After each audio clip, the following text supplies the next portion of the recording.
Hello and welcome back to chapter 20. This is the last chapter in section 4.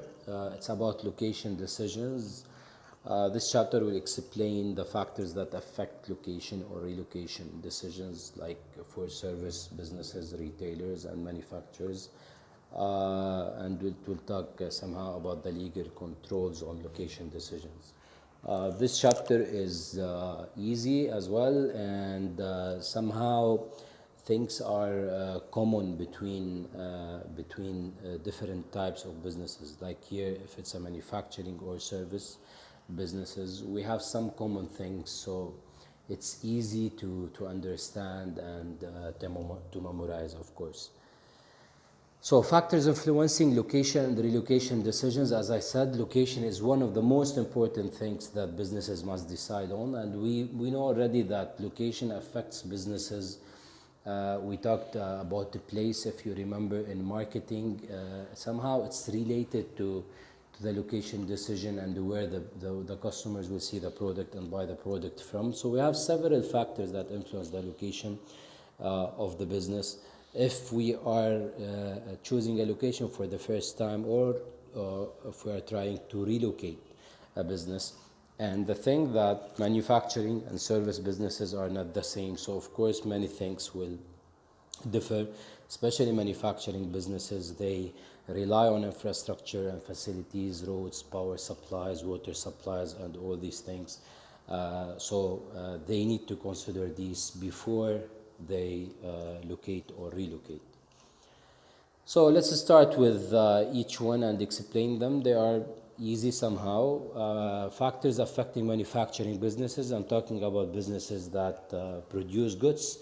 Of course, production method and location decision. So the first factor, like for example, job production businesses, they have less importance to be near components. So if I am, let's say, a dress designer, it's not necessary to be near the supplier, for example, but if I'm using flow production, I need a huge amount of material to be there every day, so that's why I need to be near my suppliers. The factor also market. If the product is a perishable product, of course I have to be near the market. The factor that I should consider as a manufacturing business, raw materials. In raw materials, I have to be, as I said, near the suppliers of raw materials. I should consider this. I should consider external economies of scale, for example. So if you are near your suppliers, they will respond quickly to your breakdowns. It will be better, of course. Maybe this is an important thing for you. Maybe I have to be near research departments. Labor is important as well, because I need to be in an area where laborers are available, skilled and unskilled. Remember, I am a manufacturing business. Government influence is the grants or subsidies that might affect my decision to locate. So also this is a factor to consider. Transport and communication, I have to be near roads.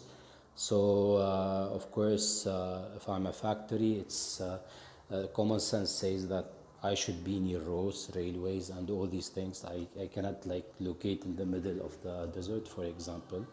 Power supply and water supply. The climate sometimes affects my decision in locating, like the dry climate in Silicon Valley in the United States. Of course, it allows the production of silicon chips. So here the climate is playing a role. And just remember, it's a manufacturing business. I'm considering all these because I'm a factory, I'm a manufacturing business. If I'm a service business, I provide service. The first thing I consider are customers, because I have to have a direct contact with my customers because it's a service, right? And personal preference of owners, of course, plays a role. Sometimes they have a business where they live, where they locate. Technology also affects the business if it's a service business when they locate, because technology allows some businesses to be far from customers. So it's not necessary if I'm a web designer to be in the middle of the town, for example. I can have my office on the borders because there is no need to be exactly near the customers. For example, availability of laborers is important, climate as well. I need to near other businesses, and this is really important. If you are a restaurant, if you are a service business, you cannot locate far away because you need to be near others. It's not like a manufacturing business. Rent and taxes play a big role in choosing the location of your business. And remember, there are a lot of, let's say, costs on you as a business. So one of them will be the fixed cost related to rent, for example. So sometimes you benefit from low rent rates, especially if you don't need to be in, let's say, expensive area in the middle of the city or in the middle of a town, for example. Shoppers for retailing businesses is important. Retailing businesses like furniture shop, clothes shop, or whatever. Of course, you notice that all these shops are near the shoppers, near us.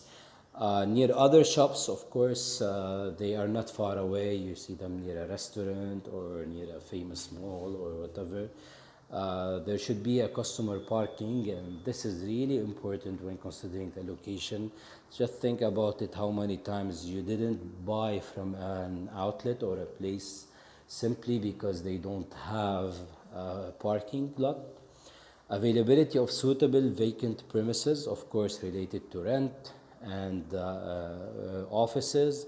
Access for delivery is also important and should be taken into consideration. Security is important. Some areas are not safe, so the location there is not suitable. Legislations and the laws that are passed by the government are also something important to consider. So why businesses locate their operations in another country? This is also important, and I think there is a big chance to see a question like this in the exam, in your exam, because this is a question that I saw in different chapters but in different forms. Why the businesses decide to locate their operations to another country? First, target to achieve growth. Businesses sometimes face a saturation in their sales in some markets. So to avoid this stability in sales, they try to increase their sales by somehow accessing new markets abroad. Production cost reduction is one of the also main things.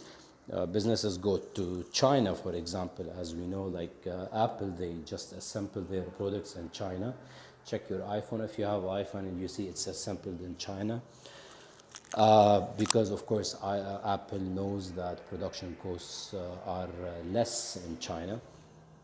Locate the production closer to the market, so this will reduce delivery time. Rent and taxes, some countries have low rent rates, lower taxes, of course, and some governments provide grants and subsidies.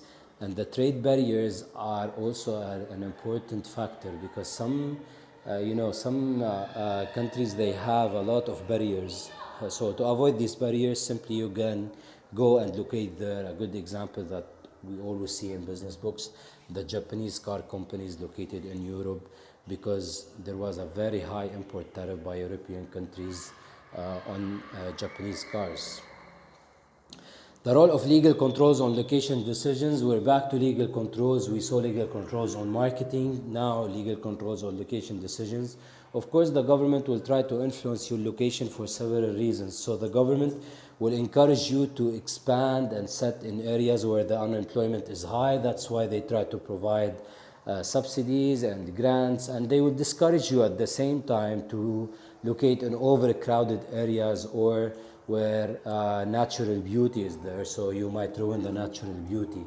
Remember, the government will influence you using many ways. Mainly the government will have planning regulations, like put restrictions on you as a business, or provide you some help or subsidies as an encouragement to locate in areas where somehow it's far from the city or unemployment is high and they want to just improve the standards of living of people there. And of course, your business will create this employment opportunities for many people and help in economic growth. So this is how the government usually react. Okay, choosing a location is the task of usually owners and managers. It's not an easy task because we have somehow many factors that the business will consider before choosing the location. It's not only one factor, so there will be somehow a manager and owners, of course, they sit together and just they consider the advantages and disadvantages of choosing location A, B, C, and many locations. And at the end, of course, benefits should outweigh the limitations so that the profits are maximized. So this is not an easy task for businesses, and mistakes here might cost a business because poor locations are one of the reasons of business failure, as you saw in chapter 3, or if you remember. Okay, so that's all for location. As you can see, it's not hard at all. They are simple and they are somehow common sense information, because we already know that manufacturing businesses, they need to be near supplies, and we know the service business and we know retailer business. So the question in past papers are the same all the time, factors affecting location. So probably you won't see any question which is different this time. Every time you will see the same question talking about the factors affecting location. Okay, so we're done with section 5 now, with the chapter 20. Next time we'll explain chapter 21, the first chapter in finance. Finance section is the easiest for me, and I think it's a good section to gain many marks, especially application and knowledge marks in paper 1 and 2. So next time we'll start explaining chapter 21, and I'll give you some tips related to these chapters, and we'll do some practice, of course. So stay tuned and see you in chapter 21 with finance. Thank you for listening, and bye-bye.